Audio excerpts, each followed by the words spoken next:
This is too important for us to allow someone to hijack it as if they have more power than people. And if we remain diligent, if we remain focused on what we have to do, it will get out of his committee. And they moved it out of his committee and moved it into the Rules Committee.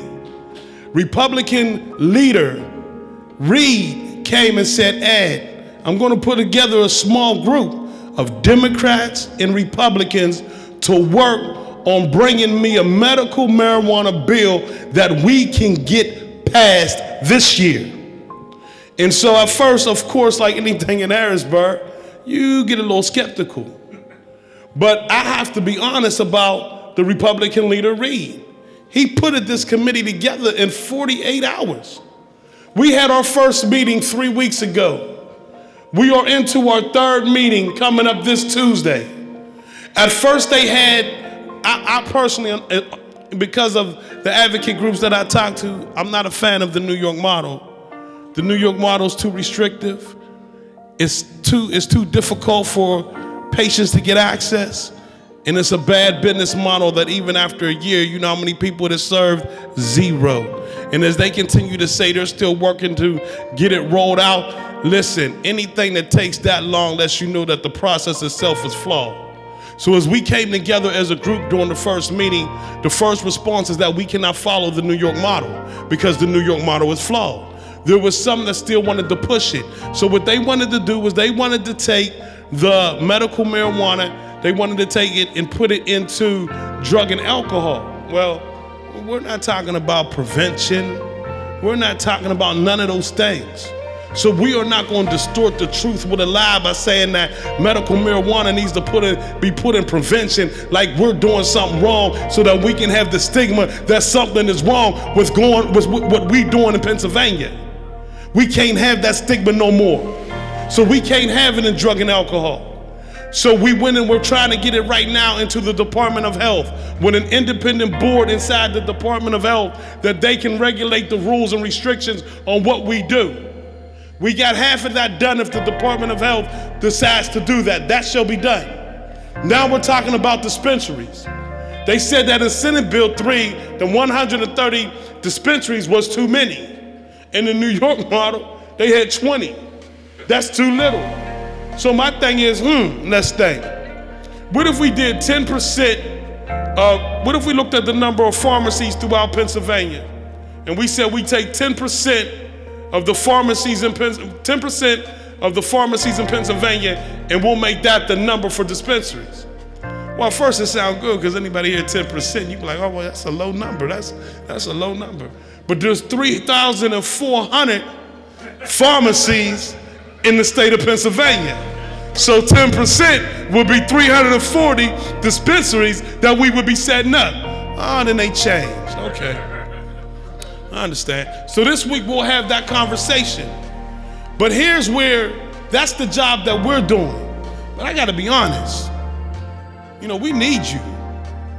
We need you, and I'm gonna tell you why. I'm gonna give you 3 examples, then I'm gonna close.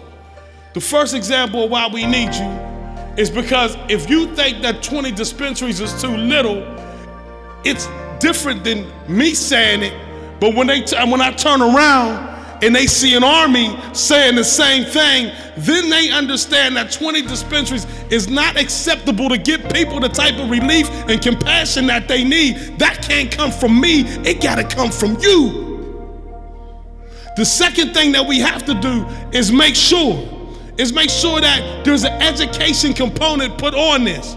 I had someone tell me that, you know, well, I'm a conservative, I'm a social conservative. You know, we have a tendency to believe what we believed when we were young, we believe when we were old. And I said, wow, that's heavy to me. And he said, well, what do you mean by that, Ed? That's the belief.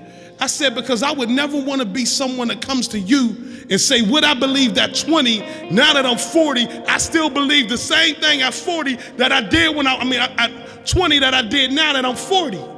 If you believe the same thing at 40 that you did when you was 20, that's called no growth. We can't continue to allow you to distort, create lies and alibis about something that helps people. The people got to speak when they talk about why we need to legalize this. It has to come from you. Medical marijuana has to say, listen, this is about helping people. Let's remove the distortion, the lies, and the alibis and tell the truth. And that can only come through something called education. We have to have education. I'm sorry, we have to. If not, we'll never get away from this.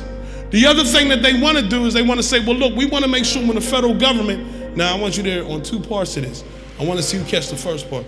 We want to make sure when the federal government legalizes this, that we can turn the dispensaries over to pharmacies and that pharmacies can do it. I'm not ready to take up that argument that we shouldn't turn them over to pharmacies, we should keep dispensaries. The reason why I'm not ready to take on that argument is because right now I don't care. Let's just get it done. After we get it done, we can start taking up that argument. But here's my personal feeling. My personal feeling is, why should we have a monopoly?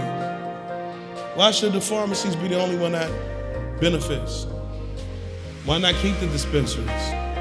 But again, that's not a conversation that, see, I can have it, but when you have it, like you've been coming up there by the hundreds, this is what pushed it, was you.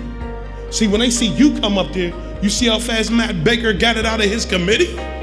He didn't do that because there was political pressure. He did that because there was people pressure. If we continue to stay together and walk, we're going to win.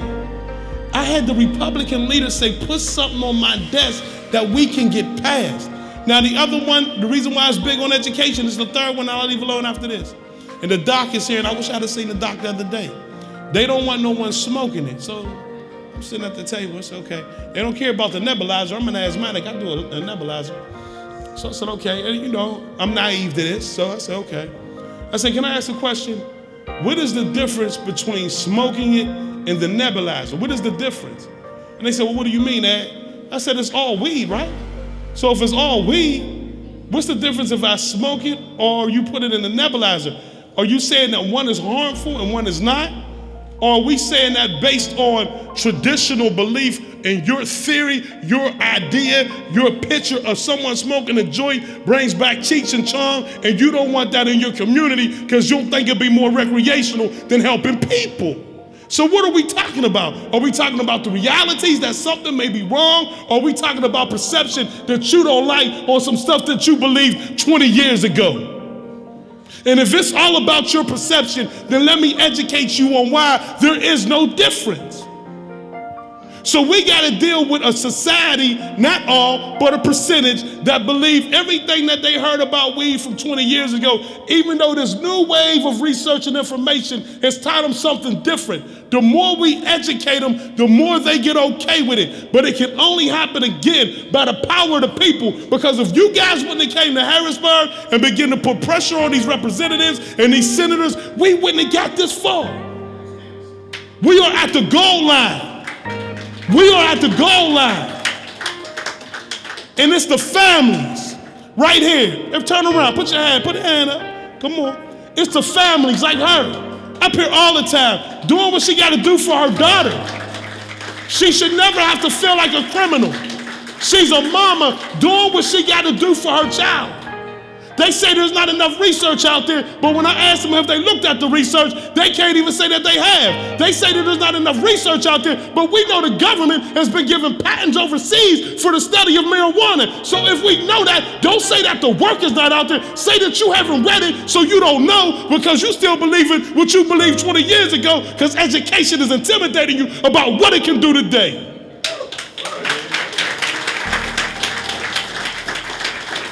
So you got to continue to do what you do. I'll continue to do what we do at the state.